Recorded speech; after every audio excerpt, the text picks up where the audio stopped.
redonner un petit topo sur la façon dont ça fonctionne. Et puis, bien évidemment, vous intervenez à tout moment pour des questions concernant les sujets concernés.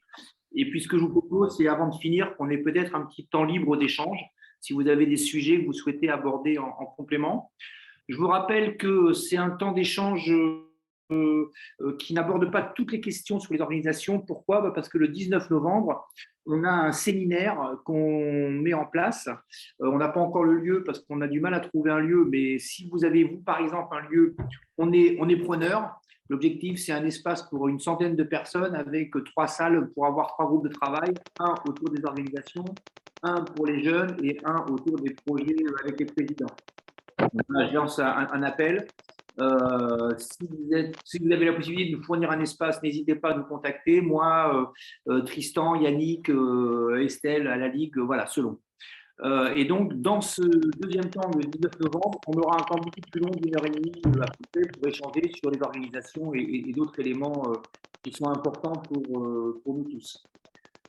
Avant de démarrer, ce que je vous propose également, c'est de vérifier que chacun a son micro éteint parce qu'il y a des bruits parasites qui ne sont pas forcément agréables pour tout le monde. Voilà, super, merci beaucoup. Et puis, bien évidemment, à chaque fois que vous voulez prendre la parole, vous levez la main et bien évidemment, on vous la donnera avec grand plaisir. Voilà. Est-ce que d'ores et déjà, avant qu'on démarre, vous avez des sujets que vous aimeriez mettre à l'ordre du jour en complément? Bon, peut-être dans les questions-réponses au pire à la fin. Ok, parfait. Eh ben, je vous propose qu'on démarre. On va essayer d'être timé parce qu'on a tous des journées, des soirées longues. Donc, ce qu'on vous propose, c'est qu'au grand plus tard, on essaye de finir pour 20h30. Si on peut finir avant, bien évidemment, on ne va pas maintenir la réunion pour la maintenir. Peut-être commencer par le listing des courses. Yannick, si tu veux bien nous rappeler rapidement quelles sont les courses sur lesquelles aujourd'hui on a une visibilité. Alors, si tu parles, on va changer parce qu'il y a Antoine qui a un timing. Donc, l'idée, c'était que Antoine intervienne au départ parce qu'après, il doit aller sur des… Et puis, on mettra le listing un peu après parce que pour rappeler tout le process, mais pas de souci. Antoine, tu veux que je mette ta slide? Si tu mets ton son, Antoine, c'est bien. Antoine, avec le son, c'est bien. Tu nous entends? Bonjour à tous, excusez-moi pour ce petit loupé. Voilà, donc dans le cadre des organisations de courses sous l'égide de la Fédération française de triathlon, donc il y a différentes manipulations administratives à réaliser, notamment sous l'espace tri, et Yannick pourra revenir dessus, parce que outre l'aspect administratif, ça permet de coordonner de manière plus simple le calendrier fédéral. Donc moi, je ne vais pas m'atteler à la partie sportive et cohérence sportive, mais davantage à la partie purement administrative, et notamment le fait que sur vos courses, vous pouvez avoir des triathlètes non licenciés. Donc ces triathlètes non licenciés, quand on est sur une épreuve fédérale, doivent absolument prendre un pass compétition. Ce pass compétition, et on reviendra dessus dans la slide suivante, ces pass compétition ont des tarifs différents, suivant notamment la longueur de la course. Pour autant, ce sont des titres qu'il faut paramétrer sur son site d'inscription. Alors parfois, c'est très simple parce qu'on peut être aidé par un prestataire technique. Parfois, c'est plus compliqué. Alors, pour être assez didactique, on a 4 situations. Les 2 premières qu'on va éviter, alors je vais résumer très rapidement. La première, c'est l'historique passe-papier. L'historique passe-papier, passe-compétition papier. C'est vraiment un schéma qu'on souhaite ne plus utiliser. Pourquoi? Parce que le passe-papier était compliqué, à la fois pour les organisateurs, après en délai de traitement pour la Ligue. Rendez-vous compte, il y a encore 7-8 ans, Yannick pourra en témoigner, vous deviez recevoir des paquets de passes papier à compter. Voilà, donc c'était pas forcément évident, et puis on est On est quand même en 2022, donc on va tendre vers quelque chose de dématérialisé. Situation 2, une situation que je déconseille très fortement, c'est-à-dire un prestataire technique qui va donc prendre des passes compétition, mais sans se relier à l'API fédérale. Donc, à aucun moment, ce passe compétition n'a de valeur, puisqu'en fait, certes, il fait payer le consommateur ou le triathlète qui vient prendre une inscription, mais derrière cet achat, il n'y a pas de réalité, il n'y a pas de passe compétition, il n'y a pas de numéro chrono. Et donc, c'est vraiment problématique puisque à la fois pour la Ligue et pour la fédération, on n'a aucune visibilité sur ce qui est pris en réel. Voire même, un prestataire technique, donc un site d'inscription, peut très bien dire à un moment, je vous ai pris un pass compétition, mais derrière, imaginons un pass compétition sur un bike and run qui est à 2 €. Derrière ça, il n'y a en réalité pas de pass compétition. Donc la situation à privilégier, c'est la situation numéro 3, c'est-à-dire un prestataire technique quand vous prenez une société d'inscription. Alors ça peut être du TEV, ça peut être du Njuko, ça peut être du ons'inscrit.com et il y en a d'autres. Bien leur demander que le formulaire d'inscription soit rattaché à l'API fédérale. L'API, c'est un vilain mot, mais vous allez très vite comprendre. C'est une porte d'entrée entre votre site d'inscription et l'espace triathlon pour contrôler, dès lors qu'on rentre son nom, son prénom et son numéro de licence, pour simplement contrôler que la personne elle est bien licenciée en 2023. Voilà. Et en plus, on a une vraie traçabilité avec, comme c'est indiqué dans la situation numéro 3, la délivrance d'un numéro de passe compétition, voilà, d'un numéro officiel et une facturation automatique pour la Ligue. Donc, pareil, certains connaissent Estelle, vous lui facilitez le travail en faisant ça. Ça lui évite de faire une facture manuelle. Voilà.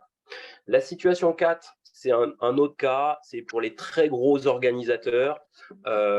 Et donc là, on ne va pas forcément en parler ce soir. Yannick, tu me confirmes, il n'y a pas de gros organisateurs ou de gros opérateurs ce soir? Après, ça dépend de la taille de gros. Je pense notamment à l'organisateur du triathlon de Paris. Il y a peut-être Versailles, je ne sais pas si Germain est là, je n'ai pas vu parce qu'il y a beaucoup de monde sur la liste, qui a quand même pas mal, presque 5 à 6 000 inscrits sur le week-end. Bon, on ne va pas aller dans des cas particuliers, on va aller assez vite. En tout cas, n'hésitez pas à contacter Yannick. Et puis, s'il y a des questions vraiment techniques, Yannick pourra me transférer vos demandes si vous avez un doute sur tel ou tel prestataire technique. On sait quand même qu'il y a des prestataires techniques de sites d'inscription qui sont plus sérieux que d'autres. Voilà. On ne va pas les citer ce soir. Interrogez-nous et on vous donnera les informations. Voilà. On va peut-être juste faire un petit rappel dessous sur les passes compétition et l'évolution tarifaire. Donc, si vous êtes amené à paramétrer vous-même votre formulaire d'inscription, ce qui peut arriver, notamment sur TEV ou Njuko, vous avez vu qu'il y a quelques évolutions qui sont à la marge. Donc, on va dire que tout reste identique entre 2022 et 2023, sauf les raids swimrun, aquathlon, cross triathlon, cross duathlon, qui sont, on va dire, d'une distance minimum à M, donc qui passent de 2 € à 8 €. Et la même chose sur les bike and run et autres épreuves, voilà, qui passent de 2 €, donc c'est la dernière ligne, de 2 € à 8 €. Faites bien attention à ça. Si vous avez un doute, pareil, Yannick a les coups, Estelle a les coups, Tristan les a également. Voilà, donc faut juste être attentif quand vous faites votre paramétrage en termes de dématérialisation et d'initialisation de votre formulaire. Alors, est-il possible de mettre en mode full screen? Voilà. Alors, du coup, je vois, voilà, ok. Voilà, c'est à peu près tout. Je ne vais pas rester trop longtemps là-dessus parce que c'est assez administratif et puis chacun a des cas particuliers, hein. Vous rentrez tous dans des petites cases, donc on ne va pas parler des cas particuliers de chacun ce soir. Petit point d'attention qui n'est pas forcément sur les slides ce soir, parce qu'on a eu quelques remontées, c'est sur les assurances au niveau des organisateurs. Donc, vous savez que la Fédération française de triathlon a un contrat cadre avec la MAIF pour assurer les licenciés, assurer vos clubs et assurer également les organisateurs. C'est une assurance, on va dire, qui vient pour assurer la pratique compétitive et l'organisateur, on va dire, de manière assez nominale.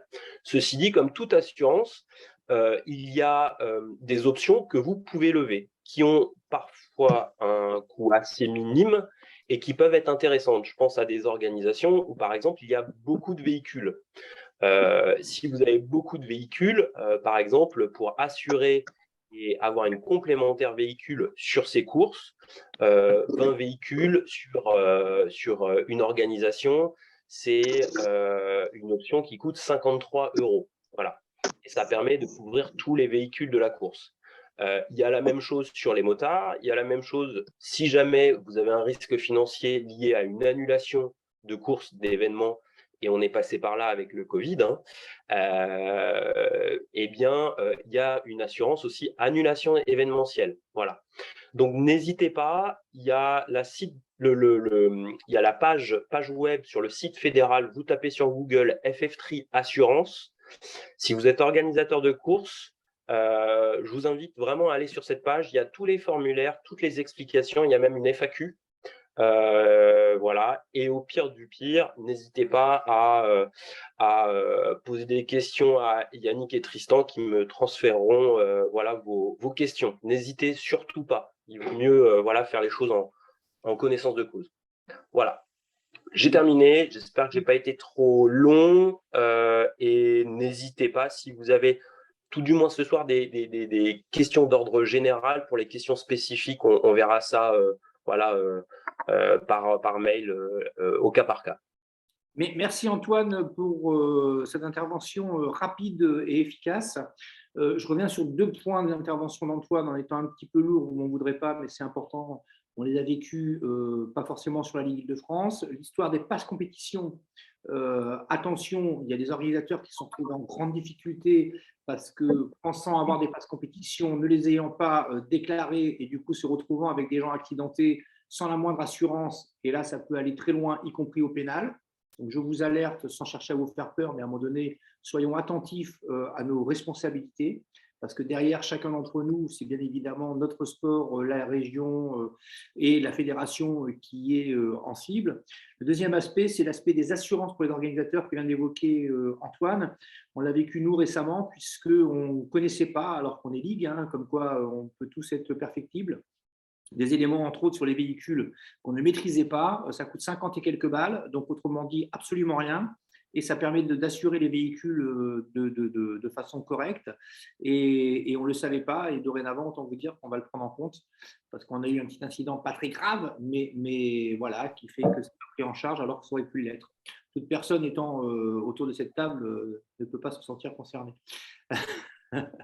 Voilà, donc c'est des petites choses, mais c'est important. Et tu as raison, Antoine, de rappeler qu'il faut.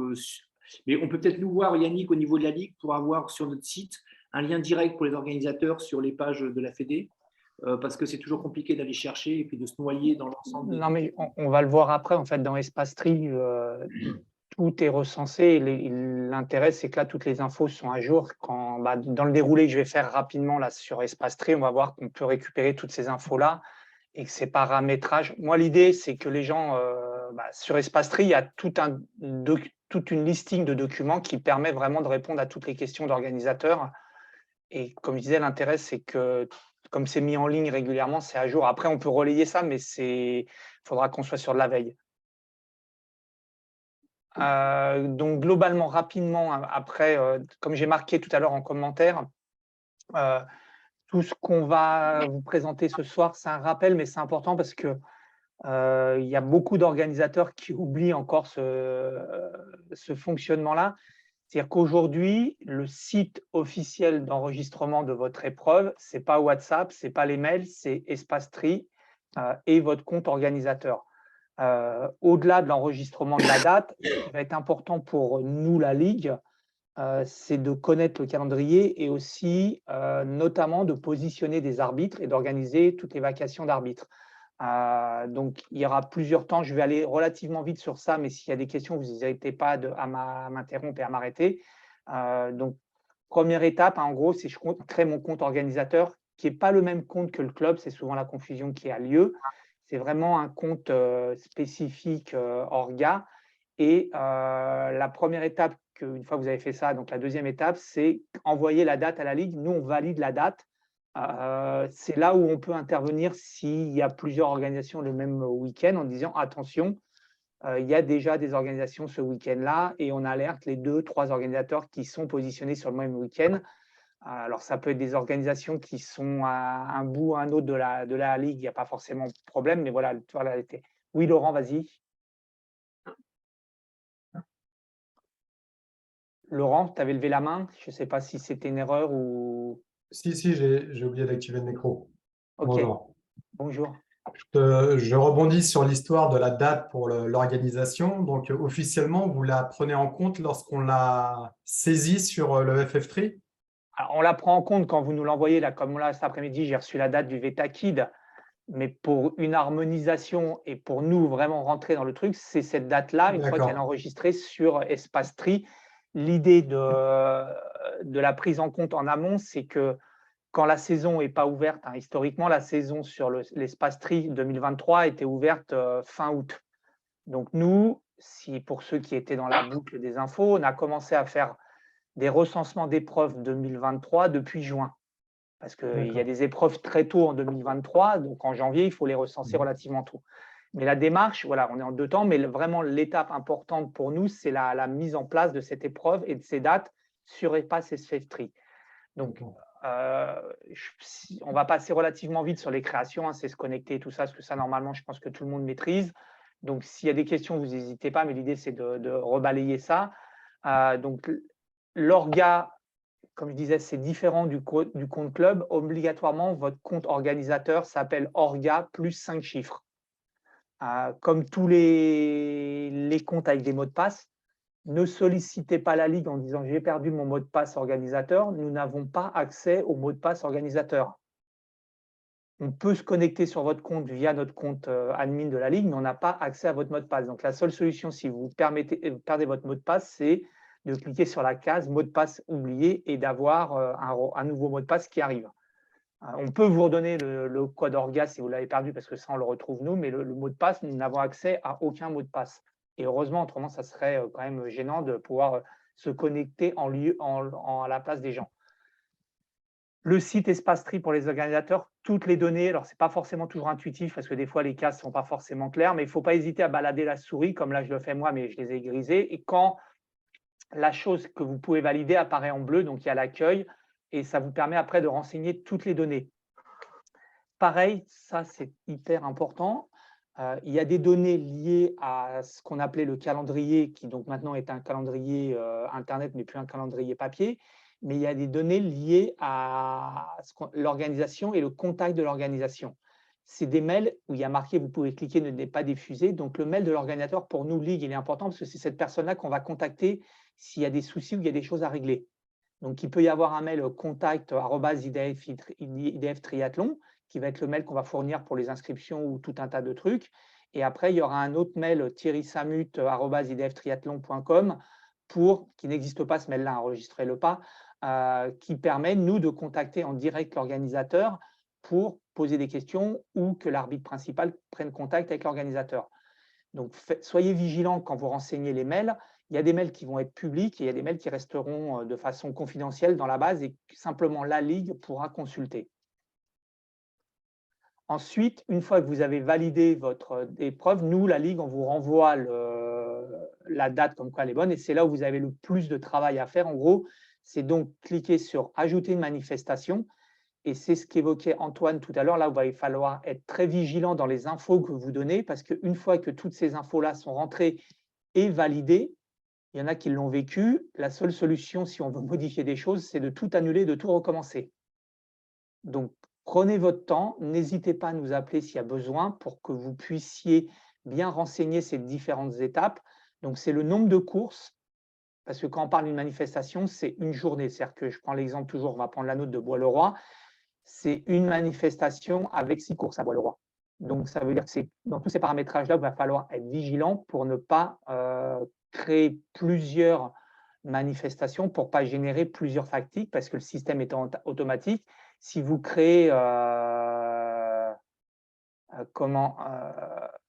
je regarderai les discussions après, parce que comme je vois que ça arrive, on fera un check après, un point sur les discussions.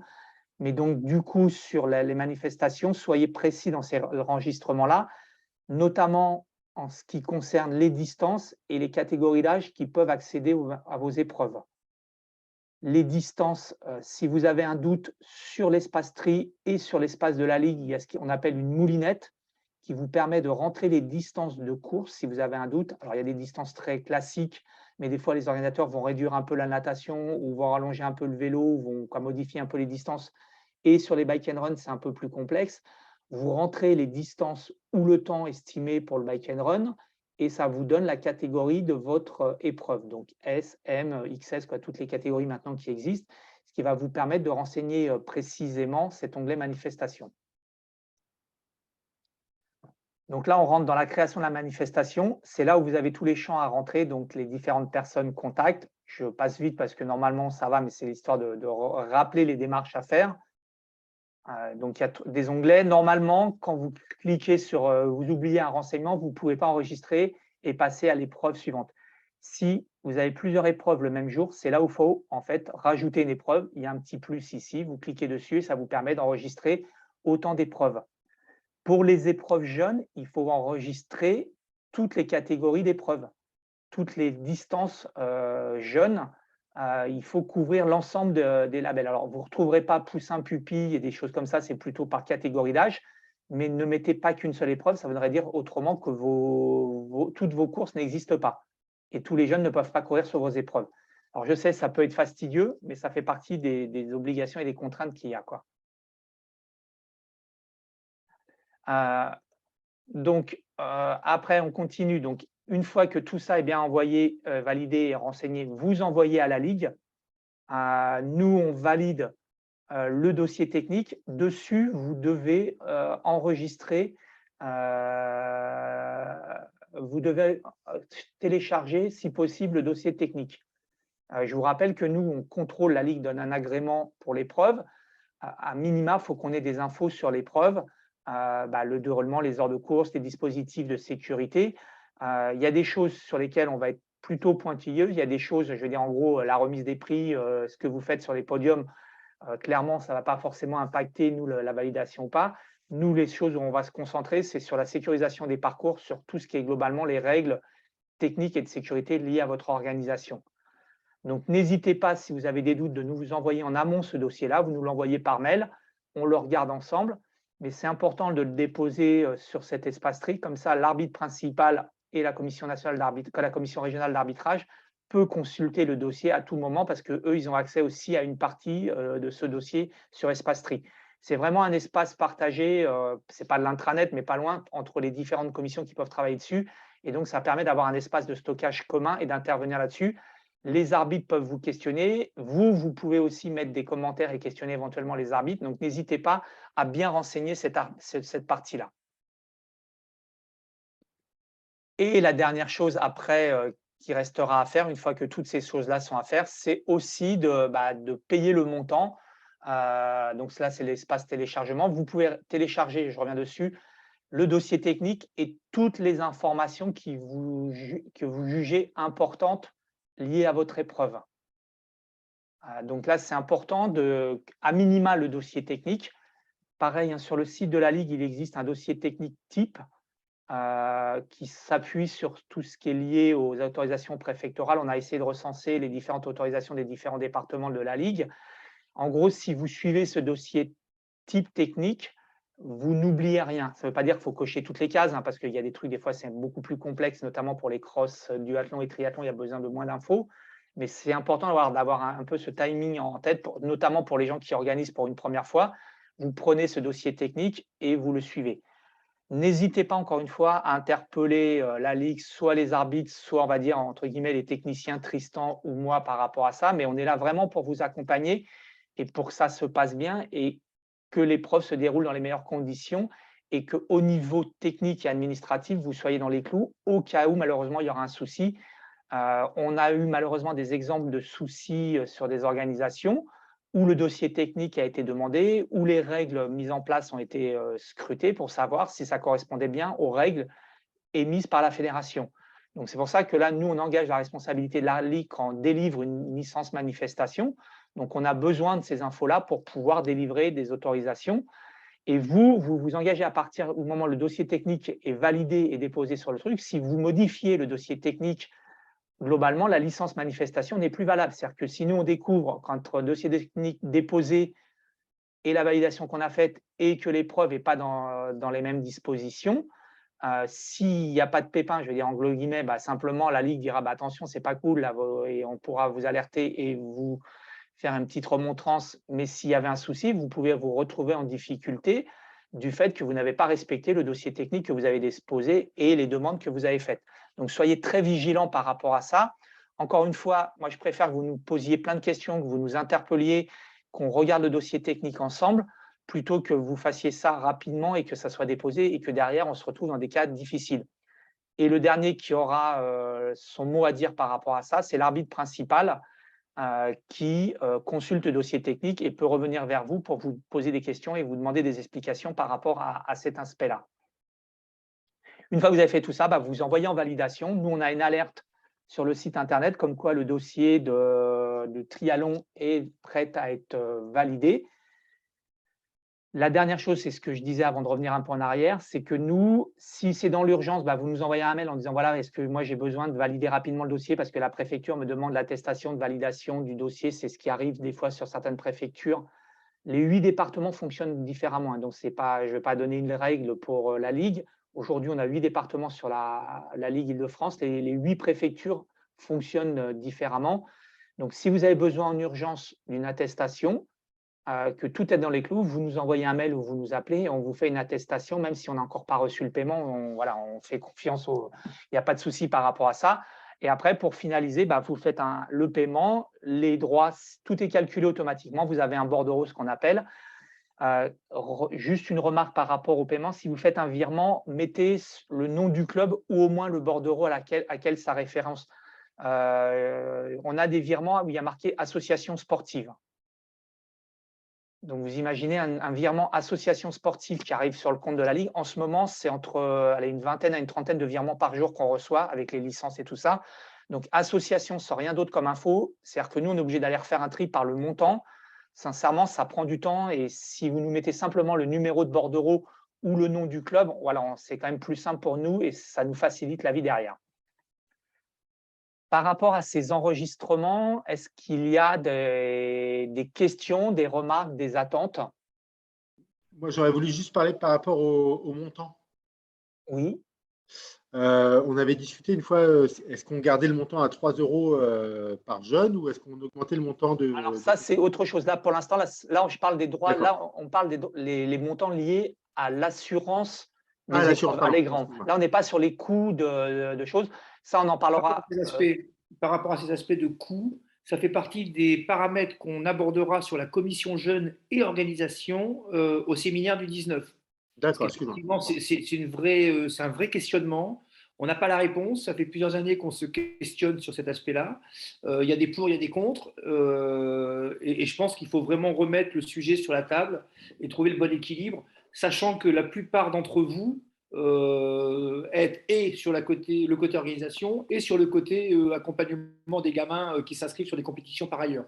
Et donc, je pense que ce débat-là se justifie vraiment. Mais, et je réponds en même temps à des personnes qui ont posé des questions et qui disent c'est dommage qu'on ne les aborde pas ce soir. Une fois de plus, ce soir, on voulait faire cette réunion rapidement parce que la saison commence et qu'on voulait répondre à un certain nombre de questions. Mais on ne peut évidemment pas tout aborder. Et c'est quand même beaucoup plus chouette et plus facile d'échanger quand on est en présentiel, comme on le fera le 19. Ça ne veut pas dire qu'on ne répond pas ce soir à des questions, mais il faut qu'on ait le temps de pouvoir échanger plus longuement. Et Mickaël, Mais pour comme revenir il y a à ta il y a question déjà des spécifique, organisations qui ont lieu, c'est pour ça oui, que. pour revenir à ta question spécifique, on est en train de caler, entre tous les agendas, on est en train de caler une réunion spécifique jeune où on pourra commencer à traiter de ça. Et comme l'a dit Thierry et répondu dans plusieurs discussions, ça sera un gros temps de travail lors du séminaire du 19 novembre. Voilà, La réunion jeune qui va être plus courte, comme celle-là là, ce soir, elle doit s'organiser. On est en train de finir de caler la date qu'on aura demain, de mémoire entre le 11 et le 14 octobre. Donc Tout à fait. la semaine prochaine ou la semaine d'après, enfin en début de semaine prochaine. Donc, D'accord. et pour rapport à ta question, Céline, je réponds à quelques questions là sur les passes compétition jeunes. Oui, on sait qu'il n'y a pas d'inscription en ligne, donc on va essayer de générer, de travailler pour que vous soyez dans les clous et pour vous simplifier la vie. Voilà, Antoine a répondu à une partie des choses. On va essayer de trouver des solutions officielles et simplificatrices pour tout le monde, mais pour qu'on soit bien, que les organisateurs et que la Ligue soient dans les clous. On est d'accord, en sachant que sur les épreuves jeunes, je parle pour ceux qui sont moins habitués, on ne génère pas beaucoup de licences journées, de passes compétition, donc ce n'est pas un gros chantier, contrairement à certaines épreuves où on est le triathlon de Paris avec 5000 participants à 82% non licenciés, où là, il faut trouver une vraie astuce parce qu'on ne peut pas faire des inscriptions à l'ancienne. Mais donc, en tout cas, sur l'espace tri, ce qui vous a été présenté ce soir, c'est enregistré et ça sera surtout en ligne dès demain sur le site, dans l'espace organisateur. Vous pourrez le retélécharger si vous avez besoin. Et encore une fois, j'insiste beaucoup, mais n'hésitez pas à revenir vers nous par rapport à ça. On est vraiment là, l'idée pour vous accompagner en tant qu'organisateur et en aucun cas pour être empêcheur de réalisation. L'idée, c'est vraiment d'être dans l'accompagnement des organisateurs et de trouver des solutions pour que ça soit plus simple d'organiser. Et du coup, j'en profite pour m'adresser à Antoine Ouais. et pour passer un message à la fédération à travers Antoine. C'est comment est-ce qu'on peut réfléchir à la façon de simplifier le logiciel d'inscription pour que s'il y a des modifications à faire par la suite, parce que finalement on avait prévu 6 courses dans la journée, on s'aperçoit que c'est compliqué et qu'on va en faire plus que 5 parce qu'on n'a pas d'inscrits, comment est-ce qu'on peut faire sans avoir besoin de tout refaire? J'attends pas de réponse, Antoine. Simplement, non, pas de réponse, simplement qu'on y réfléchisse. Voilà, qu'on voit si on peut faciliter la vie. Je voulais juste apporter un éclairage à la question de Créteil, donc la personne qui est derrière le compte de Créteil. En fait, les passes compétition jeunes, je pense que c'est pas la réunion ce soir pour traiter du sujet, notamment parce que les coûts fédéraux sont traités en AG fédéral. Et je ne sais pas derrière cette question s'il n'y a pas un amalgame entre le prix du pass compétition et le prix d'inscription, qui est un autre sujet. Donc voilà. Donc ça pourrait être abordé dans une réunion ultérieure et comme tu le précisais, Thierry, en réunion, en séminaire notamment, en séminaire des présidents. Voilà. Mais ouais, donc juste pour enregistrer les pages jeunes et tout ça, on va voir par rapport à la réponse d'Antoine et par rapport au dispositif, comme j'ai dit, à trouver une solution pour que ça soit simple, notamment pour les organisateurs. L'idée, c'est vraiment toute la démarche et la réunion de ce soir aussi, c'est après, on vous laissera plus la parole, c'est d'entendre vos besoins en tant qu'organisateur. Je parle bien en tant qu'organisateur et de trouver des solutions. On ne va pas répondre ce soir à tout et on n'a pas une épée, une baguette magique pour répondre à tout, mais c'est vraiment essayer d'être dans la construction pour trouver des solutions ou amener des réponses. Est-ce que sur la présentation très rapide de l'espace tri pour tout le monde, s'il y en a pour qui c'est vraiment compliqué et qui n'osent pas, on est une cinquantaine là en réunion, intervenir, n'hésitez pas, vous pouvez me contacter demain ou contacter Tristan, il n'y a pas de souci. Et on peut refaire une redite, il n'y a pas de problème. L'idée vraiment, encore une fois, c'est d'être dans l'accompagnement. Donc, on l'a évoqué, on a aujourd'hui, pour construire, nous, on a des challenges. Alors, le plus célèbre, c'est le challenge jeune. L'idée aujourd'hui, c'est d'essayer d'anticiper les challenges. Pour beaucoup, vous êtes organisateurs aussi, mais participants alors, au challenge jeune et ou au challenge adulte. Mais l'idée, c'est qu'aujourd'hui, pour construire les challenges, il faut qu'on ait des dates. C'est pour ça que j'évoquais tout à l'heure, depuis le mois de juin, moi, je suis à la pêche aux dates, notamment pour le challenge jeune. Vous savez que le challenge jeune, lui, n'est pas calé sur la saison sportive, mais qu'il est calé sur la saison scolaire. c'était une demande des clubs par rapport à l'organisation de la vie des clubs jeunes. Donc, c'est compliqué de commencer un challenge quand on a très peu d'informations. Aujourd'hui, si je fais un partage d'écran sur la saison 2023, pour votre info, en noir, pour ceux qui voient le tableau, alors ce n'est pas de le lire en détail, hein, mais en noir, c'est les clubs qui ont bien confirmé sur Espace FF3 leur épreuve. En vert, quand tout est en vert, c'est que l'épreuve est dans les clous, tout est validé, tout est OK. Et quand c'est en rouge, c'est des infos qu'on a eues par mail au mieux ou par Radio Triparc, parce qu'on essaye aussi de comprendre des dates pour quand on construit le calendrier. Et vous comprenez que c'est compliqué par rapport à une épreuve, je vais prendre une épreuve le 4 février, de se dire aujourd'hui, le 4 février, ça arrive très très vite, on a peu d'infos, et cette épreuve-là n'est pas du tout enregistrée sur le calendrier de la Ligue. Alors avant, ce qui vous mettait un peu la pression, c'était qu'il y avait une publication papier, donc tout le monde s'affairait pour mettre les infos sur le site de l'Espace Tri. Aujourd'hui, il n'y a plus de calendrier papier, mais ce qui est important, c'est que nous, derrière, on génère un calendrier en ligne, qu'on génère les challenges. Là, l'idée, c'est qu'on souhaiterait pour mi-novembre, donc pour le séminaire, sortir les challenges Île-de-France, triathlon, duathlon et communiquer autour de ça. Si on n'a pas des épreuves, c'est compliqué de construire un championnat ou un challenge sans toutes nos épreuves. Donc, soyez à minima, mettez les épreuves sur Espace Tri. Simplement, la première étape, ça vous n'engage en rien. La Ligue Île-de-France a fait le choix de ne pas prendre, parce qu'on peut, quand vous mettez simplement le calendrier, demander déjà entre guillemets, un pourcentage d'agrément. Aujourd'hui, nous, le choix, c'est quand vous rentrez le calendrier, il n'y a aucun frais généré sur Espace Tri. Donc, prenez pas de risque. Moi, je préfère que vous rentriez très, très vite les infos en disant finalement, on avait validé le calendrier, mais derrière, on va peut-être modifier la date parce qu'on est tous conscients qu'aujourd'hui, c'est compliqué de caler des dates très tôt en amont. Encore une fois, nous, ça nous permet d'organiser un minima le calendrier de la vie de la Ligue, des rotations de matériel aussi, parce que derrière ce calendrier, ça veut dire qu'à un moment, s'il y a plein d'épreuves qui veulent prendre le parc à vélo, faut qu'on trouve des solutions. S'il y a plein d'épreuves le jour même, faut qu'on trouve des solutions pour les arbitres principaux, pour tous les arbitres assesseurs, parce qu'on va avoir besoin beaucoup d'arbitres. Donc, nous, ça nous permet quand même d'anticiper un minima les choses et d'avancer sur les différentes organisations. Je regarde les discussions en même temps, donc ça ne bouge pas trop pour l'instant. Nous, sur le cross-tri d'Épinay, on attendait donc la date du sélectif aquathlon. Donc, comme c'est le 18, nous, ce sera le 12 juin. OK. Je fais ça la semaine prochaine. Voilà. Oui. Ensuite, par rapport… donc, les épreuves, ça, c'est les épreuves classiques. Est-ce qu'il y a d'autres épreuves que certains d'entre vous ont en tête, même si ce n'est pas encore complètement calé, mais que vous aimeriez évoquer? Laurence? Oui, il est possible qu'on ait un aquathlon le 4 ou le 11, mais on n'a pas la date encore. Un aquathlon à Corbeil. 4 ou 11 de quel mois, Laurence? Février. D'accord. Mais on attend les autorisations, soit sur l'un, soit sur l'autre. Aquathlon gamin ou tout? Ouais, il y aura tout. D'accord. OK. Aïe. Oui. Brice Moignard, Triaventure Fontainebleau. On va transformer notre swimrun en triathlon. Certainement le 18 juin. Ouais, ça, tu m'avais donné l'info. Je t'avais donné l'info, mais je n'ai pas encore inscrit. Je suis en train là.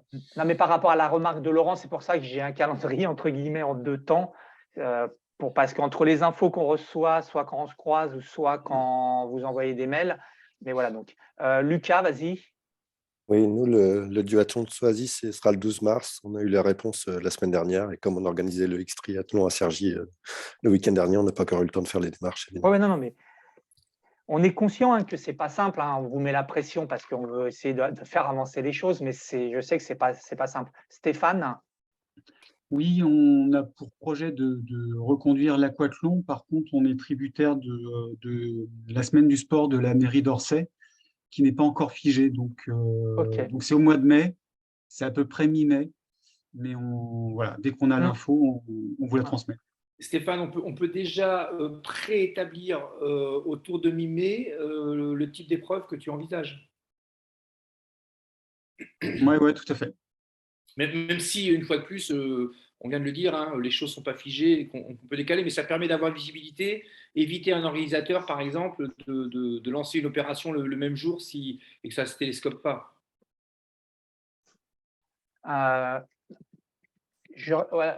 Nicolas, pardon, je cherchais les mains qui se levaient. Comme j'ai des trucs de partout qui arrivent. Mais je me doute. Côté, merci pour la parole. Côté CNP, on va organiser donc un aquathlon jeunes et adultes fin mai. Alors, je suis en train de le créer sur le site de la FF3 en même temps qu'on échange. Et de mémoire, sauf erreur de ma part, c'est le 19, je crois. Le 19 mai. Donc voilà, en tout cas, merci pour tous ces retours. Corinne. Oui, alors nous, logiquement, on attend des retours de la ville de Meaux. Duathlon de Meaux, logiquement, le lundi de Pâques, si on a bien la confirmation d'être toujours au musée de la Grande Guerre. Et après, comme je te l'ai indiqué par mail, j'ai vu ton mail. Un aquathlon début juin, puisque vous souhaitiez autour du 4 juin, mais à condition qu'il soit effectivement sélectif, sinon je pense qu'il n'y en aura pas. OK. Donc, il faudra simplement me dire comment on se positionne et comment on candidate pour refaire le sélectif aquathlon. On va revenir sur les sélectifs juste après. Je ne sais pas qui est ce Galaxy A22 5G. C'est André. Ok, pardon. Non, de rien, c'est normal.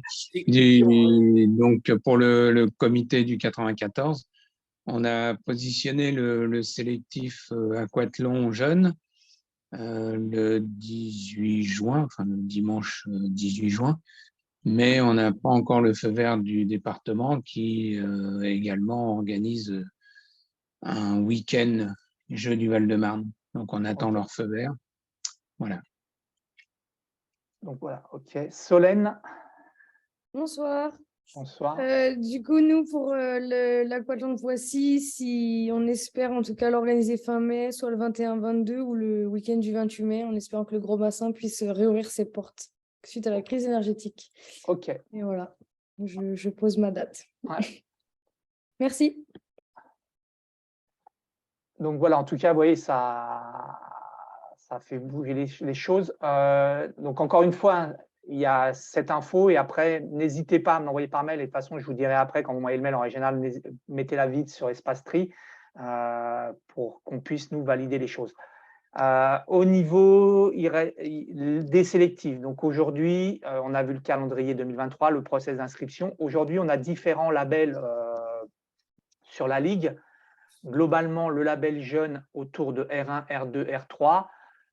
Les seules conditions d'accès par rapport au label jeune, c'est que le R1, c'est minimum 400 gamins au départ possible d'une course. Ça ne veut pas dire qu'il y aura 400 gamins, mais c'est que l'organisateur soit en capacité d'accueillir un minimum 400 gamins. Parce qu'aujourd'hui, on sait que quand il y a R1, il peut y avoir 400, voire plus de gamins. Donc, on ne veut pas faire une sélection à l'inscription et qu'on puisse permettre à tous les clubs, à tous les jeunes qui souhaitent courir sur du R1 de participer. Pour les labels R2, R3, quand je dis il n'y a pas d'autres conditions, à condition que bien sûr vous remplissiez le cahier des charges et que vous soyez dans les clous des règles fédérales. On ne va pas faire des choses en dehors des règles. Pour les adultes, aujourd'hui, on labellise tous les organisateurs qui le souhaitent au niveau du challenge.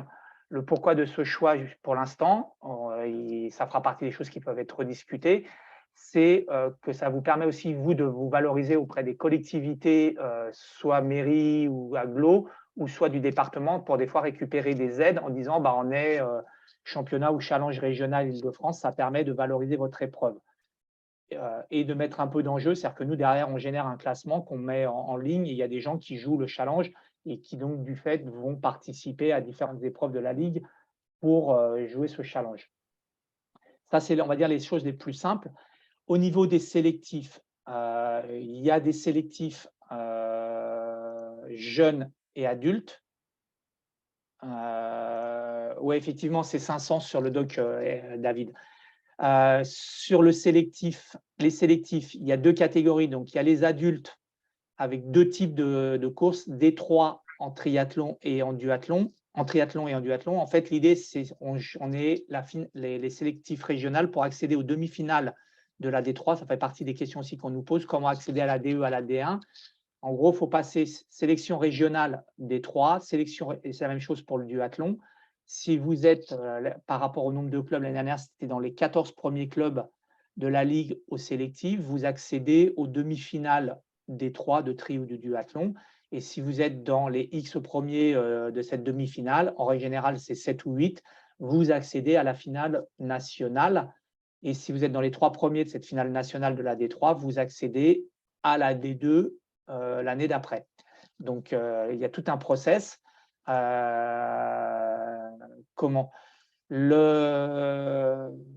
Pareil, les labels, vous nous sollicitez pour des labels. Au vu du dossier que vous nous donnez ou qu'on connaît l'organisateur ou qu'on vous questionne par rapport à ça, et on attribue ou pas le label en fonction des possibilités des organisateurs d'avoir ce sélectif, en sachant qu'à l'idéal, c'est que les sélectifs chez les adultes et chez les jeunes se rapprochent le plus possible de la course pour laquelle on attribue un label sélectif. Pour être plus clair, ou le dire autrement, par exemple sur le sélectif Coupe de France de triathlon, on souhaite à l'idéal que ça soit une course système Coupe de France de triathlon. Donc, c'est des départs en équipe de 5 maximum, 3 minimum, 5 maximum, sur un format S de triathlon, et on souhaite que le sélectif se déroule là-dessus. On est conscient qu'on ne peut pas avoir tous les ans ce type de course. La Ligue, encore une fois, souhaite qu'il y ait ces choses-là. S'il y a des épreuves et des organisateurs qui souhaitent aller sur ce genre de format, on est là pour vous accompagner, vous aider et construire avec vous ce projet-là. Et chez les jeunes, même principe, duathlon, triathlon, aquathlon. Là, il faut qu'on soit aussi le plus près des distances des championnats de France. L'idée en étant que nos meilleurs jeunes puissent s'habituer à courir sur ces distances-là, et que les jeunes qui n'ont pas la chance de se qualifier pour les France puissent participer à une course qui ressemble au championnat de France. Avec une contrainte supplémentaire au niveau du triathlon, nous sommes demi-finale, et donc ça veut dire que nous accueillons la Ligue des Hauts-de-France sur ce sélectif, et donc ça a le label épreuve nationale, donc il y a un cahier des charges un peu plus contraignant sur cet aspect triathlon avec des contraintes. Donc s'il y a des candidats sur ce label championnat de France jeune triathlon, on est preneur, sur tous les labels, on est preneur des candidats. On a enregistré des candidatures ce soir et d'autres déjà avant, mais n'hésitez pas à nous faire part de potentiellement vos souhaits de devenir sélectif. Ce soir, malheureusement, je ne vous donnerai aucune date sur les sélectifs. On n'a aucune validation des sélectifs, aussi bien adultes que jeunes, qui a été faite par le CA de la Ligue. Donc, on validera ce soir. Vous n'aurez malheureusement pas de date. J'ai vu qu'il y avait qui demandaient les dates. On va essayer de revenir vers vous le plus tôt possible par rapport à ces dates-là, pour que vous puissiez vous organiser dans la vie des clubs et qu'on puisse organiser les épreuves par rapport à ça. Mais donc, voilà, par rapport aux sélectifs, est-ce qu'il y a quelques questions par rapport à ces sélectifs-là ?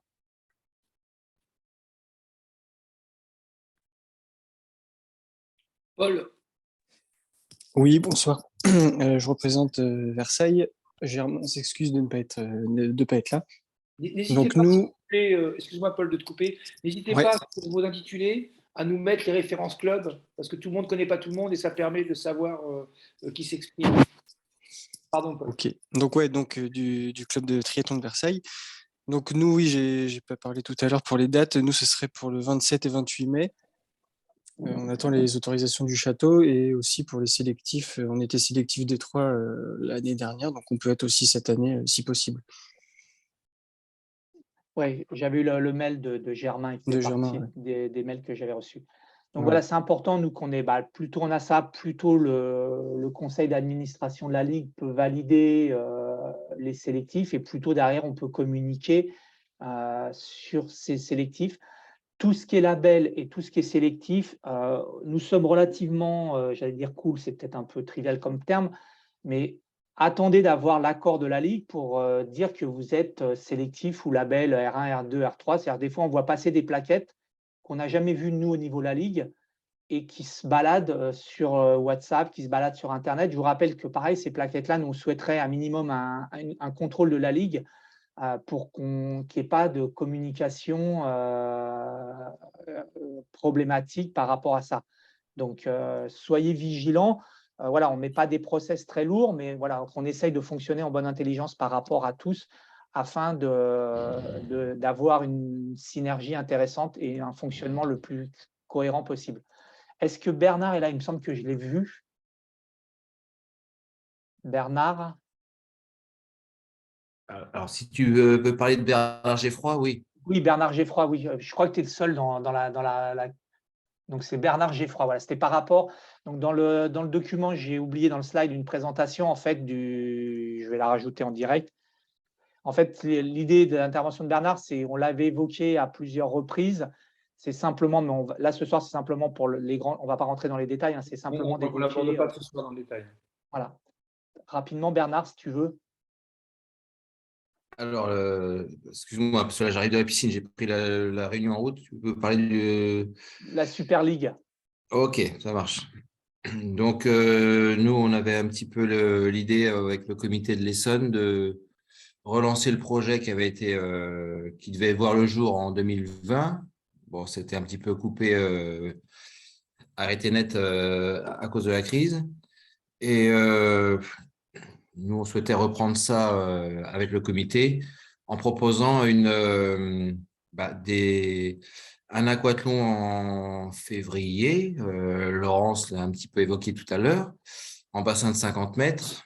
Ensuite, un duathlon qui devait auparavant se dérouler en mars, mais ce ne sera pas possible en mars.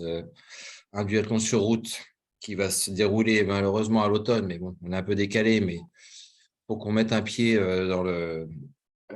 sur l'espace qui nous accueille, ce serait la base militaire de Montlhéry.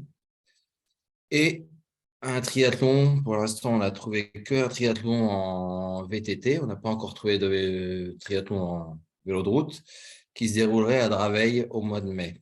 Donc, l'idée, voilà, c'est de réserver ces 3 épreuves à les jeunes de la Ligue.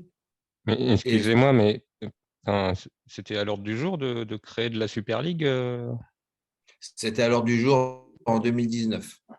Depuis, c'est en sommeil. Ouais. Et nous, on fait de relancer ça. Et voilà, après, le curseur, ce serait les points au classerie. Donc, un certain nombre de points pour pouvoir s'engager sur ces épreuves. Donc, là, on est un petit peu parti sur Enfin, là, c'est vraiment... on est un petit peu dans le vague. On n'a pas forcément approfondi sur le niveau des points. Voilà, ce serait Cadabure aux alentours de... Oui. Ouais, c'était juste pour présenter le truc. On rentrera plus dans les détails sur les trucs jeunes parce que après, c'est plus spécifique sur les jeunes. Mais pour dire, voilà, on relance ce dispositif Super League. Pourquoi je souhaitais que Bernard en parle ce soir, c'est parce que là, le 2023, on commence à caler les choses, mais ça va être de le pérenniser et de le développer. Donc, s'il y a des futurs candidats potentiels à des choses comme ça, voilà, c'est pour ça que ce soir, on en parlera. Mais on rentrera sur le détail de l'organisation et tout ça lors de la réunion jeune pour expliquer un peu plus en détail qui peut y accéder, comment ça se passe et tout ça. Ce soir, c'était vraiment de dire, voilà, on relance ça parce que ça avait été souhaité par beaucoup de clubs jeunes notamment et par beaucoup de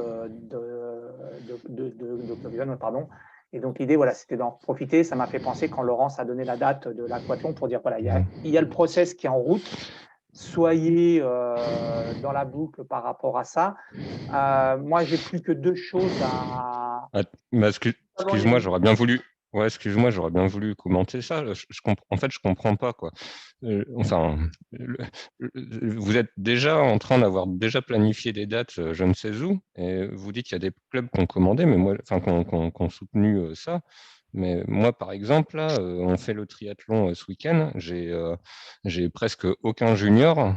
Enfin, le challenge du coup n'arrive pas à avoir de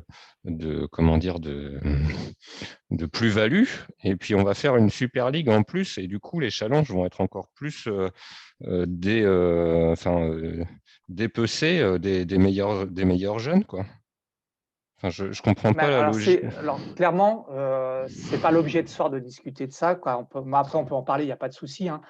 Bah oui, mais je suis pas d'accord pour que le sujet avance et que ce ne soit pas débattu de réaliser ce genre de championnat, quoi. Comme l'a dit Bernard, et je confirme, on l'a débattu au moins déjà 3 ou 4 fois lors des séminaires jeunes, et ça a été validé, la mise en place de ça, par un conseil d'administration, je n'ai pas la date en tête, de la Ligue, en disant qu'on avançait dans ce process-là et qu'on mettait en place ces choses-là. L'idée étant globalement pour tout le monde, c'est que nos meilleurs jeunes aujourd'hui, le challenge ne correspond plus forcément aux attentes des tout meilleurs de jeunes, et donc de trouver des solutions pour continuer à performer avec nos meilleurs jeunes et que nos meilleurs jeunes soient performants au niveau national et international. Bah, voilà je ne comprends pas alors. Moi, je vous le dis, là, je ne comprends pas. J'ai quoi? J'ai 2 juniors d'inscrits là pour ce week-end. Bah, ça correspond complètement à ce que je te dis. C'est-à-dire qu'aujourd'hui, mais ça va être les mêmes. En fait, je ne comprends pas. Ça va être les mêmes sur une autre épreuve, sauf qu'ils seront entre eux. L'idée, c'est que justement aujourd'hui, le challenge attire plus les jeunes, les grands jeunes et les meilleurs jeunes. Donc, du coup, il faut qu'on trouve des solutions. Et l'idée, mais c'est quoi la différence entre le format Super League et le format du challenge? S'il y a juste ça à ajuster pour qu'ils s'inscrivent, on l'ajuste. Hein. Enfin, tu vois le truc. Je ne comprends pas d'aller faire encore une épreuve en plus et puis de tout séparer. Et quand on dit tout à l'heure, il faut être en capacité d'accueillir 400 jeunes, mais si au final on s'en tape que 200, enfin, c'est un échec total, quoi. Tu vois, moi je crains, franchement, je crains cette histoire de Super League, hein, je vous le dis. Hein. Ça a été discuté avant Covid, en fait. C'est vrai que ça commence à dater. Et en fait, c'était pour un petit peu relever le niveau des épreuves régionales, quoi. Et encore une fois, mais j'ai que 2 inscrits, que tous les bons s'inscrivent et il y aura du niveau. Donc, les bons s'inscrivent, il n'y a pas de souci. Il y aura du niveau. Donc, en tout cas, on en reparlera plus longuement lors de la réunion jeune. Ce n'est pas l'ordre du jour, donc je vous propose qu'on n'aille pas beaucoup plus loin ce soir, même si Pascal, on comprend parfaitement ce que tu dis. Et ça veut dire qu'à minima, il y a une information à redonner, un échange à réavoir. On aura un début d'information sur le challenge, sur la réunion jeune. On réabordera en front ces questions-là. Dans le cadre, enfin, on va le mettre à l'ordre du jour. Voilà, dans ce cadre-là, ce sera parfait. Mais voilà, ce que je crains, c'est qu'on avance vite, puis qu'après, on soit devant le fait accompli. Et... Non, pour l'instant, on n'est rien du tout. On a un comité départemental, des organisateurs qui veulent se mobiliser. Ils ont un projet. Et nous, on est toujours preneurs de tous les projets qui peuvent exister parce que c'est ce qui nous fait grandir et avancer. Après, il faut effectivement qu'on en débatte. Et puis, il y a aussi une majorité qui doit se dégager. Donc, il y avait une majorité pour aller dans ce sens-là. Il faut peut-être qu'en termes de pédagogie, on affine les choses et qu'on réexplique le concept qu'on veut développer. Si tant est que vous en soyez tous d'accord, hein, si personne n'est d'accord sur le concept, on réfléchira autrement. Mais en tout cas, il faut que nous, on puisse avancer. Et merci à Bernard et aux autres membres des clubs du 91 et à son président qui réfléchissent à de nouvelles façons d'impulser une dynamique autour des jeunes qui peut parfois effectivement s'essouffler. Et puis, on remettra vraiment ça, Pascal, sur le sujet lors du séminaire. C'est dans les tablettes. Parfait. Deux dernières choses. On t'entend plus, Thierry. Yannick. Comment? Oui, moi je voulais juste te dire une chose aussi que je souhaite qu'on. Moi je voulais également dire une chose globale. On ne répond pas là aujourd'hui, mais on a bien vu par exemple au niveau des sélectifs, on a 2 demandes pour accéder aux sélectifs. J'aimerais qu'on ait aussi une réflexion pour valider ensemble ou pas d'ailleurs, mais qu'on ait ce débat là au séminaire sur le fait que moi, ce qui me paraîtrait intéressant, c'est qu'on s'engage quand une organisation fonctionne bien et qu'elle veut être sélectif, qu'on puisse s'engager à minima sur 2 ans avec cette organisation, de façon à ce que l'organisateur puisse, s'il veut passer sélectif et s'il veut mettre des moyens un peu complémentaires, qu'il soit assuré que pendant 2 ans, il peut porter l'organisation. S'il le souhaite, s'il dit « moi je veux le faire que pour un one-shot », il peut le faire pour un one-shot. Mais du coup, on pourrait envisager, mais là encore, c'est une réflexion que je lance pour que vous puissiez travailler qu'on puisse tous travailler sur la question, mais de se dire, un tel obtient le sélectif. Pour tous les clubs, c'est facile parce qu'on sait que pendant 2 ans, ça va se dérouler là. Et il sait qu'au bout de 2 ans, quoi qu'il arrive, sauf s'il n'y a pas d'autres demandes, il n'aura pas le sélectif. Et que l'organisation qui l'a demandé l'aura à nouveau pour 2 ans.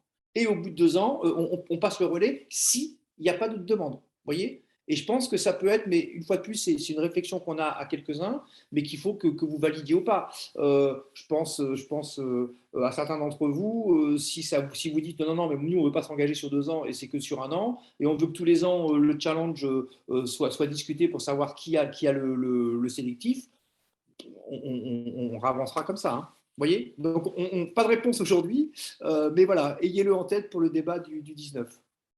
Donc, moi, j'ai vu que Sophie nous avait rejoint après sa réunion entre arbitres. Sophie, est-ce que toi, tu as des petits points à rajouter, comme je vois que tu es arrivée? Bonjour à tous. Tu me prends un peu de cours parce qu'en fait, comme je ne sais pas ce que vous avez dit avant, ça va être difficile pour moi. Installe-toi tranquillement, Sophie. On va finir de dérouler tranquillement la réunion. Et puis, sur la fin, tu nous dis ce que tu voulais dire et je te dirai. On a évoqué ou vas-y. D'accord. On a parlé de l'espace tri globalement et de la nécessité de s'inscrire pour que les arbitres aient les infos. Merci, c'est ça. C'est voilà. Parfait. Donc, 2 points derniers mois à aborder. Donc, on ne va pas le faire ce soir, mais réfléchissez s'il y a des besoins spécifiques de matériel. Vous savez que la Ligue a du matériel qu'elle met à disposition des organisateurs. Pour les clubs du Val d'Oise notamment et les organisateurs du Val d'Oise ou de ce coin-là, il y a maintenant un morceau du parc à vélo qui est stocké vers Ahanguin, je crois précisément.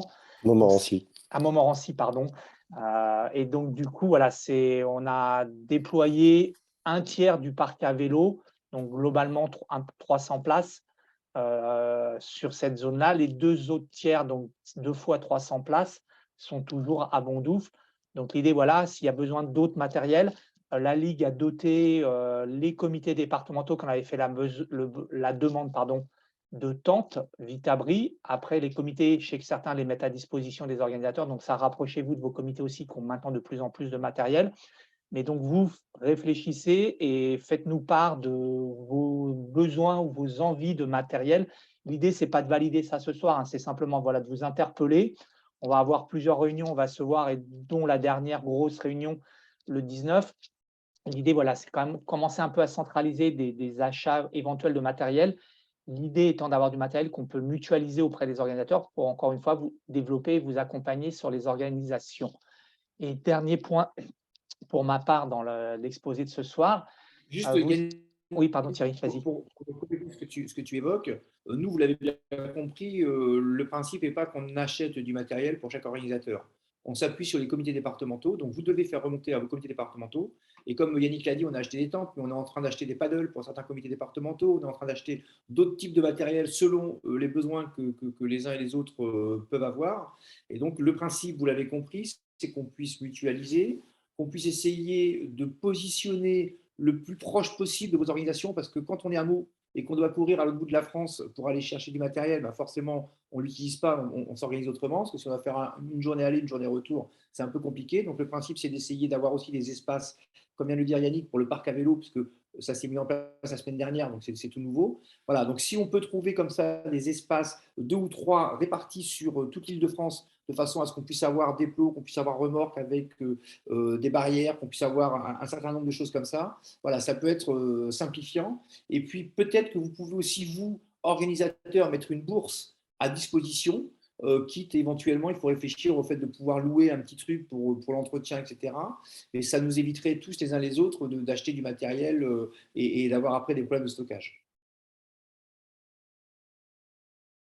Dernier point pour moi. Donc, en fait, vous savez que la Fédé organise ce qu'on appelle des grandes épreuves nationales.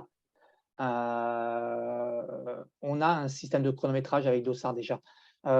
Donc, la Fédé organise des grandes épreuves nationales. Donc, tout à l'heure, j'ai parlé des sélectifs, mais après les sélectifs, il y a des épreuves nationales.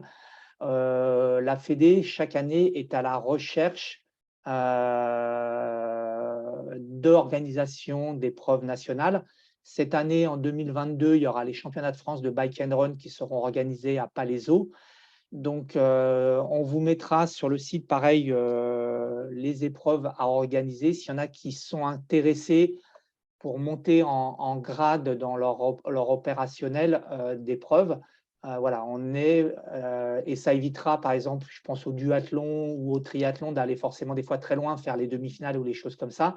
Donc, n'hésitez pas, il y a un cahier des charges. Nous, pareil, la Ligue, on peut vous accompagner techniquement sur ces opérations-là. L'idée étant aussi de monopoliser et de favoriser les clubs franciliens quand c'est des épreuves qui se déroulent à domicile. Donc, voilà pour moi. En ce qui me concerne, puisqu'on parle de grandes épreuves, vous savez qu'on travaille d'une façon la plus intense possible avec la fédération et la Ligue sur les Jeux Olympiques, bien évidemment, sur les sélectifs, sur le test even, puisqu'on envisage de faire un test even. Vous savez ce que c'est un test even, hein, c'est les conditions des Jeux Olympiques une année avant les Jeux Olympiques, à peu près à la même date, dans les mêmes conditions, pour essayer de faire en sorte de tester l'ensemble des paramètres. On est en partenariat avec ça, avec cette démarche avec ASO, puisque ASO doit répondre à un appel d'offres pour le comité olympique et pour être désigné organisateur du triathlon des Jeux, du marathon, de la natation sportive sur les Jeux. Voilà, sachez qu'on travaille pas mal là-dessus. Vous avez compris qu'on organisait de plus en plus de manifestations, puisqu'on a bien évidemment le triathlon Bois-le-Roi. On est très impliqué sur le triathlon de Paris. Et le 19, j'aimerais bien qu'on y revienne, parce que certains nous ont dit oui, mais c'est un triathlon. Moi, j'aimerais bien qu'on y revienne pour que vous compreniez l'intérêt qu'on a à être sur ce triathlon fortement. Et puis là, on lance un bike and run. Et pourquoi toutes ces opérations? Parce que déjà, ça donne de la lisibilité à ce qu'on fait sur la Ligue Île-de-France. Non pas que vous ne donnez pas de lisibilité, mais quand c'est la Ligue qui travaille avec la région, avec la ville de Paris, etc., ça donne forcément un autre impact. Et puis, on touche beaucoup de non-licenciés, ce qui fait que ça permet aussi ensuite de redéployer vers vos clubs, parce que c'est ça notre objectif, hein, la matière, elle est là. Elle est que vous puissiez, vous, continuer à avoir du monde dans vos clubs. Et c'est aussi important pour nous parce que pour les Jeux Olympiques, moi, je souhaite qu'on soit au niveau francilien les plus nombreux possibles à pouvoir accompagner l'épreuve des Jeux ou l'organisation autour des Jeux pour ceux qui le souhaiteront. On ne sera pas seul dans la maison et je souhaite qu'on puisse démontrer qu'on est incontournable sur ce type d'opération. Voilà, mais on aura l'occasion aussi là de rentrer un peu plus dans le détail parce qu'il y a des choses que je ne peux pas vous dire aujourd'hui parce qu'elles sont totalement confidentielles. Mais le 19 novembre, on aura des éléments plus précis sur les dates, sur l'organisation du test even, en tout cas sur 2023, et puis sur la façon dont est réfléchi avec la fédération et l'organisation des Jeux.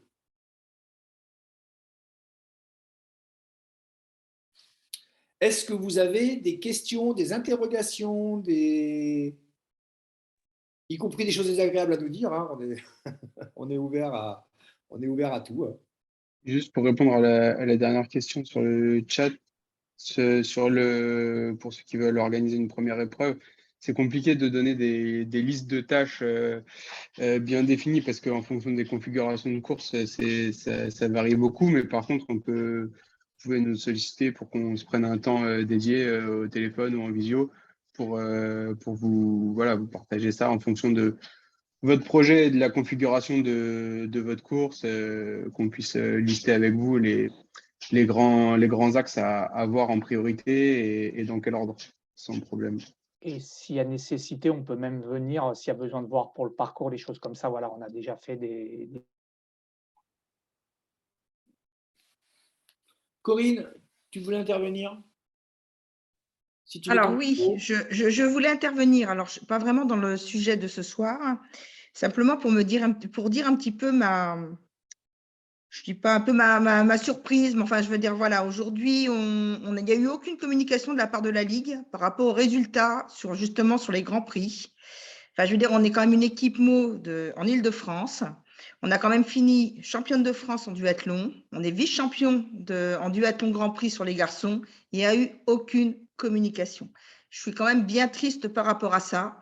Je n'attends pas d'éloges, mais je dirais il y a un minima. Vous le faites des fois pour d'autres clubs. Enfin, moi, je trouve ça dommage. Voilà, ça fait 2 semaines où le dernier Grand Prix était sur Avalon il y a 15 jours. Bon, voilà, je pense que c'est un loupé et je trouve que c'est vraiment dommage que vous ne mettiez pas en avant certains clubs qui aujourd'hui portent aussi les couleurs d'une ville, mais portent aussi les couleurs d'une ligue. Donc voilà, moi, je voulais Corinne, aussi par rapport à ça. tu as raison et merci de le dire. On est tout à fait d'accord. On est en train de regarder, de réfléchir au niveau de la communication pour qu'on puisse être plus actif sur effectivement les réseaux et autres quand nos clubs sont remarquables. C'est le cas en ce qui concerne, c'est le cas pour Palaiseau, c'est le cas pour plein de clubs en Ile-de-France. Enfin, en tout cas, on a 5, 6, 7 clubs et ce n'est pas faire injure aux autres que de dire qu'ils sont la proue de l'image de la Ligue Île-de-France au niveau national, voire au niveau international, et qu'aujourd'hui, on n'est pas équipé suffisamment pour travailler sur ces questions-là. Il faut qu'on y travaille mieux. Au niveau communication, vous l'avez compris, on est en train d'essayer de se renforcer, mais on a eu un trou dans la raquette pendant 4 mois, puisqu'on avait un alternant qui nous a planté fin juin, et nos jeunes alternants sont arrivés tout début septembre, avec le Bois-le-Roi qui nous a pris un temps, vous l'imaginez, fou. Et tu as complètement raison, Corinne, on n'est pas bon. On n'est vraiment pas bon à ce niveau-là. On en est conscient, mais pour autant, une fois que je t'ai dit ça, ça ne règle pas le sujet. Et justement, cet après-midi, puisqu'on était à la Ligue, on réfléchissait à la façon dont on pouvait mettre en valeur les résultats de cette année. On a par exemple une gamine, c'est de Grigny, qui va au championnat de France, qui n'a pas le titre de champion de France parce qu'on nous dit devant, c'est une Russe qui gagne. Et quand on pose réclamation pour dire que la Russe, elle n'est pas vraiment russe parce qu'elle n'a pas encore officiellement son truc, on nous dit oui, finalement, la gamine, elle devient championne de France. Mais la gamine, c'est une pitchouille, elle est championne de France, mais elle n'est pas montée sur le podium, elle n'a pas eu son maillot, elle n'a pas eu sa médaille. Donc, soit on lui remet comme ça au club à Grigny en disant voilà, tiens, le truc pour la gamine, soit on trouve un temps fort au niveau de la Ligue pour avec la Marseillaise, avec les autres clubs qui sont là, etc. C'est vrai pour elle, c'est vrai pour un club comme le tien, c'est vrai pour un club comme Palaiseau, et je ne vais pas tous les citer, pardon, je vais faire des bêtises, mais tu as complètement raison là-dessus. Il faut qu'on soit, Corinne, beaucoup plus à même de porter vos couleurs, et c'est aussi important pour vous, par rapport à vos partenaires, par rapport à vos collectivités, parce qu'elles donnent beaucoup, et le fait de pouvoir dire voilà comment on est mis en valeur, voilà comment on est valorisé, etc. Mais ça peut être aussi, Corinne, et je vais pousser encore le bouchon, le fait qu'on puisse travailler ensemble pour que le président de la Ligue puisse faire un courrier au maire aussi, pour dire monsieur le maire, merci pour ce que vous faites pour le club qui, grâce à vous, a des résultats, etc., à vos partenaires, etc. Parce que tu as raison de le dire, vous faites vraiment rayonner la Ligue Île-de-France, et nous, on est très très fiers d'avoir des clubs comme les vôtres, des collectivités comme les vôtres qui s'engagent, et bien évidemment, il faut qu'on soit plus efficient sur cet aspect-là. Mais là encore, au niveau de la communication, moi je suis preneur de toutes les personnes qui ont envie de nous rejoindre pour réfléchir, pour travailler, pour nous accompagner, parce que c'est un vrai métier. Aujourd'hui, on n'a pas les moyens de se payer un communicant. On a des jeunes alternants qui sont formidables, qui sont super péchous, et qu'à la Ligue, vous l'avez vu, on vient de recruter Tristan. Depuis 2 ans maintenant, il y avait un professionnel, Yannick, pour porter à peu près tout. Il y avait Estelle mais pour la partie administrative. Aujourd'hui, on mériterait, au vu de la stature qu'on a, de travailler plus sur cet aspect communication. Corinne, moi je te le dis, si tu veux venir nous rejoindre sur ces aspects-là, je suis plus preneur. Et s'il y en a d'autres, s'il y a des communicants, y compris dans leur métier, parmi vous, n'hésitez pas. On a Antoine qui nous aide énormément, mais Antoine qui le fait en complément de tout le reste. Voilà, si demain on arrive à créer un petit pôle communication pour réfléchir à la façon d'aborder les choses un peu différemment, sincèrement, on est complètement preneur. Merci, Corinne, et vraiment, c'est pas parce qu'on ne veut pas le faire.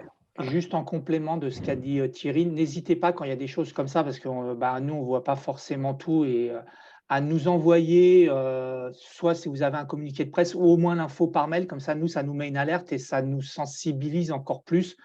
Parce que voilà, on n'est pas forcément allé voir les résultats, malheureusement, de toutes les épreuves nationales. Donc, n'hésitez pas, dans un cas comme ça, si vous avez une photo, vous nous envoyez simplement la photo. Comme ça, nous, ça va nous faire tilt. Et Caroline, notamment, qui gère tout ce qui est aspect com au niveau de la Ligue maintenant, peut être alertée et de se dire tiens, il faut qu'on en parle parce qu'on a eu une alerte d'un club, quoi. Donc, effectivement, nous, il faut qu'on s'améliore et qu'on aille chercher des infos, mais n'hésitez pas à nous faire remonter des infos. Et comme on est sur la réunion organisateur, pareil, les résultats, c'est une priorité. Vous savez, le lundi, voire avant, mais voilà, on va dire le lundi, les gens souhaitent avoir les résultats. on a des flux de fréquentation de notre site qui sont énormes le lundi parce que les gens cherchent les résultats. Donc, n'hésitez pas à nous envoyer les résultats. Et en plus, c'est une nécessité hein, parce que si on veut animer les challenges et tout ça derrière, nous, on calcule, il faut qu'on ait les résultats pour les points. Donc, vous nous les envoyez à l'idéal en version Excel parce que comme ça, nous, pour faire tous les calculs, c'est le top.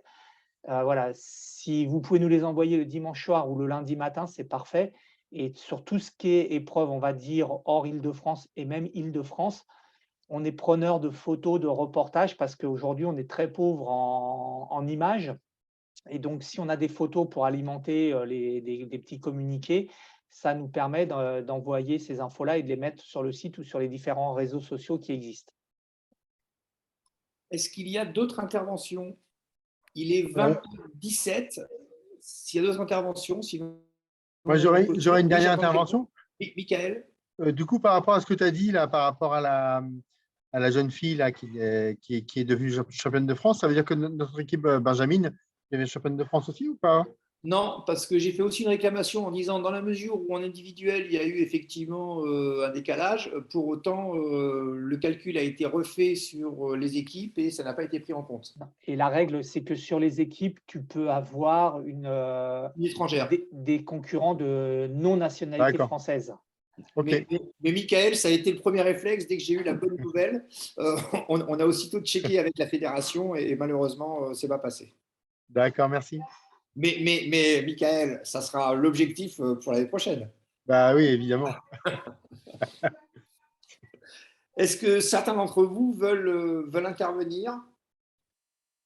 Si ce n'est pas le cas, je vous relance mon message. On est en train de chercher pour le 19. Là, on est en train de chercher, Il y a Laurent de Champigny. Ah, Laurent, pardon. Ouais. J'ai vu la main se lever.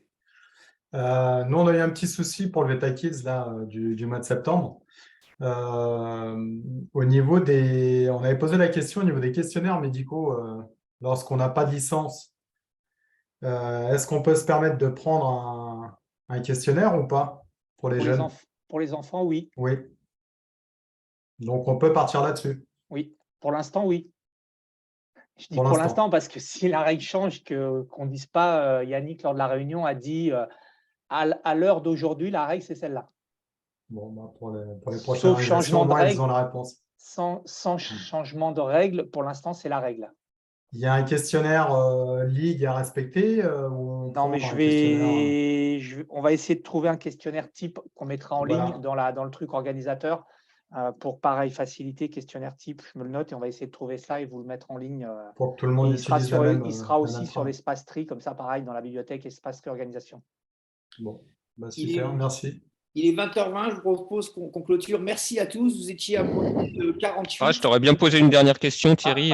Pascal, ouais, je l'avais posé vite fait sur le WhatsApp, là, où, vous savez, c'est par rapport au sélectif, là. Est-ce que ça doit compter pour le challenge? Est-ce qu'on en reparle une autre fois ou est-ce que… À la réunion jeune. Ouais, ça roule. Ouais. À la réunion jeune, je te dis qu'il sera le 11, 12, 13 ou 14 parce qu'il y en a parmi nous qui ne sont pas dispo, moi le premier.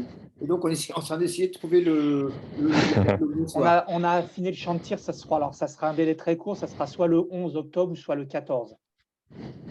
Ça roule. Ça sera plutôt le 14, que je pense que le 11, le président ne sera pas dispo.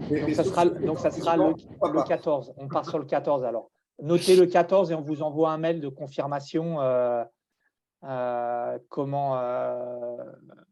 par rapport à cette date-là. Donc, notez pour ceux qui sont intéressés, le 14 à 19h, il y aura une réunion commission, on va dire jeune élargie, pour répondre à une partie des questions que vous avez soulevées ce soir et évoquer. Oui, il en faudra peut-être plusieurs. Ouais. Non, mais on avance tranquillement. Et du coup, par rapport au séminaire du 19, parce que c'est important qu'on puisse le voir en présentiel, parce que c'est plus facile de débattre sur une matinée, que comme ça, là, le soir, on est tous fatigués, on a envie aussi d'être un peu en famille. Et on aura, je le rappelle, mais je le rappellerai à chaque rencontre, pour ceux qui ne seront pas là, on aura 3 temps. Un premier temps avec dédié aux organisateurs, un temps dédié aux problématiques jeunes, un temps dédié aux présidents de club de façon à ce qu'on puisse échanger, partager, et puis ensuite une plénière pour finir la matinée, et puis un temps convivial ensuite. Donc voilà, qu'on ait le temps d'échanger, de partager tranquillement et sereinement.